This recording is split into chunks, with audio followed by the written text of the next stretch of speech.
Hello, I'm Jody Ann with the Sydney Law Firm. My fellow associate Rayanne and I will analyze the case of She versus the Migration Agents Registration Authority. This case begins with the Migration Agents Registration Authority canceling the registration of Mr. Nelson Guanglei Shi in July 2003, setting out its evidence and reasons for canceling his registration. She sought a decision from the Administrative Appeals Tribunal which substituted its own decision by staying the authority's cancellation subject to a condition that she be supervised by another migration agent and not engage in any business related to protection visas. In October 2003 and August 2004, the authority refused applications from She for repeat registration. The authority sought a review of the cancellation decision by the tribunal. The tribunal ordered that She be cautioned and ordered that this caution be lifted at a specified time under certain conditions. The authority contested the power of the tribunal to make its decisions because it had not limited its review to only the facts that were available at the time the authority made its decision, and because the tribunal's substitution order was beyond power. The primary judge found the tribunal had exceeded its jurisdiction and powers. She appealed to the full court of the Federal Court of Australia, which resulted in a divided decision with two judges affirming the approach of the primary judge that the tribunal erred in its approach, whereas Justice Downes found in favour of She. She's appeal to the High Court of Australia found that both the tribunal and Justice Downes were correct in their approach and conclusion. She succeeded with costs, and the tribunal's orders were restored. Now we'll turn to some of the issues that were addressed in the case.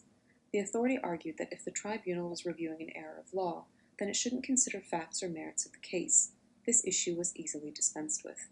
The term merits review doesn't actually appear in the Administrative Appeals Tribunal Act, although it is often used to explain that the function of the tribunal extends beyond a review for legal error to a consideration of the facts and circumstances relevant to the decision. The tribunal's objective is to determine what is the correct or preferable decision. Preferable refers to a decision which involves discretionary considerations, so basically the facts and evidence of the case, and a correct decision ensures the proper legal process was followed in arriving at the decision. It was held that the tribunal reaches its conclusion as to what is the correct decision by conducting its own independent assessment and determination of the matters necessary to be addressed, including the merits of the case and its legality, as per Draken, the Minister for Immigration and Ethnic Affairs. The second issue is whether the tribunal was entitled to consider and review facts that were not available to the authority in making its decision. The tribunal's objective was highlighted in the Recontrol Investments case, where Justice Davies held that some weight may be placed on the decision of the original decision-maker, particularly when it involved special expertise or knowledge. However, ultimately, it was for the tribunal to reach its own decision upon the relevant material, including any material which was new, fresh, additional, or different from that which was considered by the original decision-maker. This was a consequence of the tribunal's obligation to conduct a true merits review and was affirmed by Justice Kirby and She.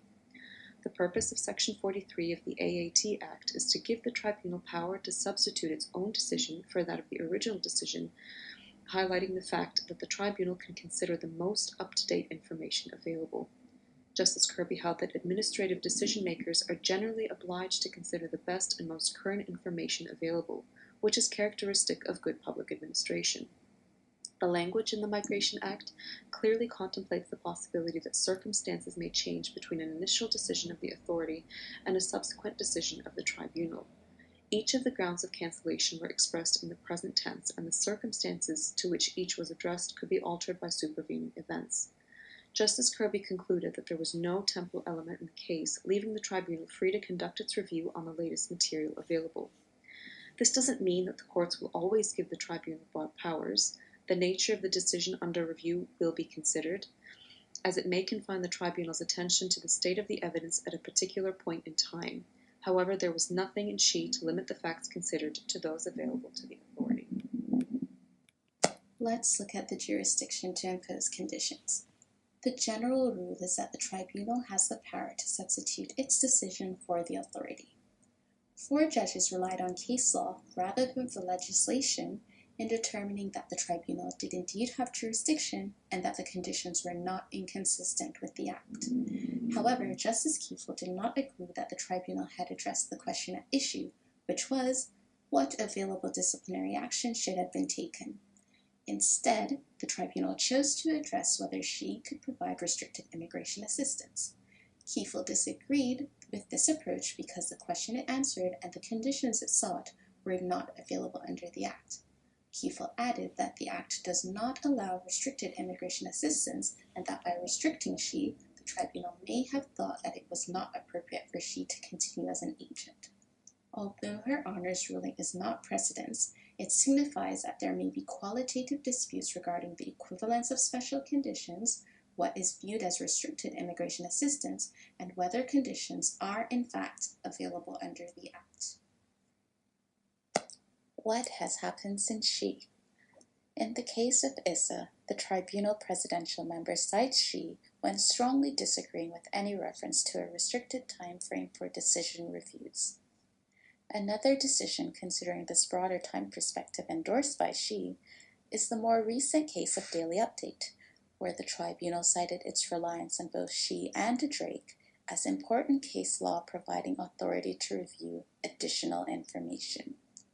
However, an alternate perspective was adopted by Juneja, where the federal court determined that the review of additional information was not necessary since the judge felt that the tribunal had already considered the information in question. However, you should note that the case of she is the most definitive authority, since it is a high court ruling and therefore it carries the strongest influence for rules relating to information that a tribunal may review. In conclusion, she is a significant case because it discusses issues regarding facts eligible for consideration during a review and the powers held by the tribunal to impose and lift conditions. This case makes concrete assertions that the tribunal has extended authority to review material available at the time of the review and the option to make a new assessment. We, at the Sydney Law Firm, are in agreement with the majority view on the case, and we also acknowledge that there is some uncertainty surrounding the types of conditions that the decision maker may impose on migration agents. Should you have any questions, we welcome you to come and speak with someone on our team. Thank you for your attention.